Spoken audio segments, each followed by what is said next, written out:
Thank you, guys. And thank you, Ira. Merry Christmas to Ira as well. We are so appreciative that he supports us on this show as well as the Climate Realism show on Friday. So it really means a lot to us. Okay, but we will get into it now. We have for our Unhinged topic today, not quite the usual Unhinged, so we're not going to drop, but we are going to start us off at a low point by talking about the worst movies of 2025. And so, full disclosure, I am the worst host in the world this year for this particular topic because I barely watched any new movies this year. I saw so many reviews of movies and I saw so many, kind of quick, just what someone I know thought about a movie. And almost every single time it made me not interested in going and seeing the actual movie. I spent a long time on IMDb in anticipation of this episode, trying to figure out what I actually have seen this year. I saw one movie in theaters, and it was all right. I saw one new release on Flight, and it was all right. A few I saw at home, rented on Amazon, but really I've not seen very many new movies. I didn't like How to Train Your Dragon, but only because the exact movie but better exists, and it's called How to Train Your Dragon.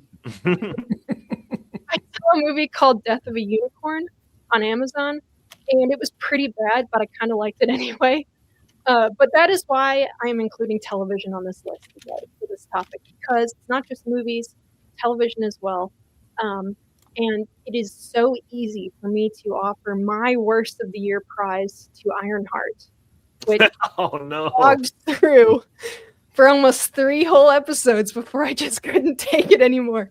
And Donnie knows too. Oh. So please, you guys, I want to hear everybody's opinion on this. What was the worst movie or television show that you saw this year that really is a standout bad product? Well, let me jump in and say that normally when you've got Robert De Niro, it's a good thing. If you hire 2 Robert De Niros, maybe not a good thing. The movie Alto Nights came out earlier this year, and it's a complete disaster. Now, it's a gangster film with De Niro. You think, how could it go wrong? You got Barry Levinson, who gave us many great movies, including Diner, another great choice. It is a complete trash bin fire. It's just disastrous. And casting the same actor in 2 different roles and not even having them as brothers where it might make some sense was just the worst decision ever. And this is an absolute... I mean, I just don't understand it. I don't know how you can make a dull, uninteresting gangster movie, but they've done that with the Alto Nights, and the box office responded in kind. It was one of the biggest flops of 2025, and deservedly so. Okay, so Linnea, we're just doing our worst or most. Worst. Okay, so worst movies. I did not see either of these, but just based on the commercials, I'm going to go Wicked and Snow White. Cool. Okay. My worst TV. It's going to be every single late night TV show except Greg Gutfeld's, and of course The View. Oh, good. Yeah, I like Linnea have not ventured out and seen a whole lot of movies. I went and saw Lilo and Stitch, the live action one, because I have a little one that was interested in seeing that movie. A lot of people were hating on that movie. I didn't think it was too bad. Probably a little long. I think like no kids movie should be longer than like an hour and 20 minutes. Like lop off 30 minutes of that movie and I would have given it a bigger thumbs up. But I am mad that Linnea brought up Ironheart. I think I suppressed that memory of me actually watching that show. And now it's all flooding back to me. So I'm very upset. Well, as for me, unlike Christian Toto, my friend, I do not get paid to watch the schlock and garbage that comes out of Hollywood on TV and in theaters. So I can choose to not attend and watch Snow White. Although I probably watched probably 50 times the length of the Snow White film of videos on YouTube of people ripping Snow White, the movie. I really have enjoyed this year because it's just been a topic-rich environment for some of my favorite YouTube channels and critics like Christian Toto, who will tell me how terrible all the schlock out of Hollywood actually is. And as you were, I was trying to think, and I was telling Donnie this morning here in the office, I can't think of the worst thing I saw this year because I have not had to seek it out. I'm not been paid to do it like Christian Toto is. And the first thing I thought of was, oh yeah, that's right. I watched The Acolyte, which was so bad. And then I had to look it up on IMDb. That was in 2024. The horrible memory of that show is still so fresh in my mind that it qualifies. So that's what I'm going to say, because the trauma from watching the Acolyte has carried over for me into 2025. The stink can't be contained by a single year. No. I used to watch pretty much everything, and now since around 2012, I don't watch anything. Yeah. I read, and I only read things that are well before 2012. But it is interesting what Chris brought up. I thought the commercials will tell you everything you need to know. The promos that, okay, this is horrible. This is going to be exactly what we've been doing for the last dozen years. So either you like that or you don't. The fact of the matter is, I don't. Well, now I'm very curious. You brought up your least favorite movie of the year, Christian. Where does Snow White fall on the list? Is that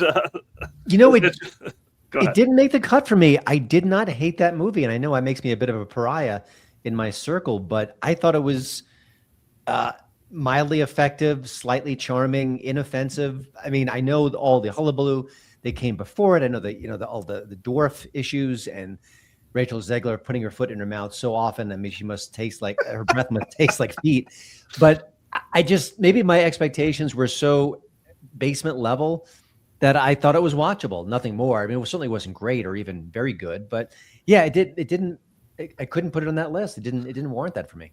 So, just because, like I have a habit of kind of tracking the box office, output and all of that. And one of the kind of the macro trends is, like, generally speaking, I think one of the episodes that we talked about, it's like the death of the $1 billion movie or something along those lines, is that, like, the trend line in terms of box office returns is, like, kind of going down. And I think that's this year is no exception to that. Mm-hmm. And so I just want to, like, kind of go through some of these things. The Snow White movie, I mean, that was just in absolute, like, disaster management by the time that it came out. So that flopped horribly. It did only 200 million worldwide. Only 87 million of that was domestic. I don't think anyone was expecting it to do it as, better than that. But I remember at the beginning of the year, there was these lists that come out. They're like, the movies that are likely to make $1 billion. And it included Jurassic Park. There was a new Jurassic Park movie this year, in case people forgot. Superman, Fantastic Four, some of these more kids movies. And with only two exceptions, the Zootopia 2 and Lilo and Stitch, those are the only two that hit the $1 billion mark. All of the other ones fell short. A lot of people thought Jurassic World would have done it, despite the last few movies not being very good. A lot of people thought the new Fantastic Four movie with Pedro Pascal in it, right, was going to do. Is that who it was? I don't know. I don't even remember. Was going to do really well, but none of them did. So was that a surprise to you, or were you kind of expecting that? I mean, I think that's like you mentioned, the trend lines are hard to argue with. On one side, the Superman movie did better than I thought. I thought it was a very mediocre film, and I'm being kind, but some people really enjoyed it. And I think the old-fashioned nature of it and having that character back in our lives was enough, but it didn't hit the $1 billion mark. I know that's a sky-high figure, but that's what superhero films, the ones that were popular, used to make regularly. It just doesn't happen anymore. And I was actually surprised by the Fantastic Four First Steps, both that it didn't make a ton of money. I think it maybe eked over for a profit, but I found it utterly charming. I just rewatched it a couple of days ago. The middle section is a little weak, and there's a visit by the mole man, which is just a silly subplot they should have just taken away immediately. But I found it like the old school MCU movies to a degree, where I cared about the characters and the action was interesting and there were stakes there. And I thought it was extremely pro-family, even pro-life in ways. So it checked a lot of boxes for me. I was really surprised by that. And I know everyone hates on Pedro Pascal, and I get it. He's everywhere. And boy, is he annoying in interviews. But I thought he was just fine as Reed Richards and anchoring that family and his fear for his child, holding the marriage together, having literally the weight of the world and trying to defend the world against Galactus. I thought it did exactly what it should have done. And I think the fact that people didn't respond like I thought. Not so much my ego, but just I think we're moving on from superhero movies. We'll still watch them, we'll still cheer them on, but the big numbers, I don't know if that can happen anymore. The only chance is Avengers Doomsday, and if that one can't overperform, they're in trouble, real big trouble. Yeah, and sorry, out of fear of being accused of hijacking the show, I got one more question for you. Please do, Donnie. You're not the host anymore, Donnie. The another trend that we were kind of like speculating existed, and maybe there's some more data points to that, is like the reemergence of kind of like the old like 80s kind of action movies, so to speak. So in the years past, we talked about like Top Gun Maverick, but there was a couple more this year. There was the F1, the movie, and then the Mission Impossible, The Final Reckoning. Neither of those did billion-dollar numbers. Nobody expected them to do billion-dollar numbers. But F1 did $631 million, and Mission Impossible: Final Reckoning did about $600 million. So those are pretty good. I'm wondering if studios are going to invest a little bit more in kind of that like Tom Cruise heavy, Brad Pitt heavy, action movie of like the 80s era. Yeah, it's a double-edged sword because you're right. Both were very entertaining, and both did quite well, but both had huge budgets. I mean, the F1 movie, I forget the raw numbers, but it was massive. And you think when you watch it, you think, I don't see that on the screen. I don't know what the production issues were, but Mission Impossible, you can see it on the screen. Those movies cost a lot of money. And I think with that one, maybe COVID, the hangover from COVID was still impacting it, but that's part of the problem. That's actually probably why we'll talk about AI at some point. They've got to reduce those budgets, because even when movies are very successful and people love them, they either don't make a profit or they barely make a profit. And if you can't get those movies to kind of ring those bells for you, what else you got? I mean, it's a real problem in Hollywood. I don't know why they don't hire. I think every major production should hire an indie filmmaker, and he or she can say, cut this, trim that, don't need that. I can do it with less, and just get that budget down. Because without that, Hollywood's in a world of trouble. I mean, if these tentpole movies can't do it, it spells doom of some kind. No doctor intended. Yeah, well, and that's interesting too, because when I had seen the initial previews and stuff for that Fantastic Four movie, I thought, man, that looks pretty good actually. I think I would like to see that. It has a neat aesthetic, and like that's something I haven't seen Marvel do before, so I'd like to go see it. And then I just didn't go see it. And I think that happened to me, and I think it happens to a lot of people right now. It happens a lot with so many movies. You're like, that looks interesting.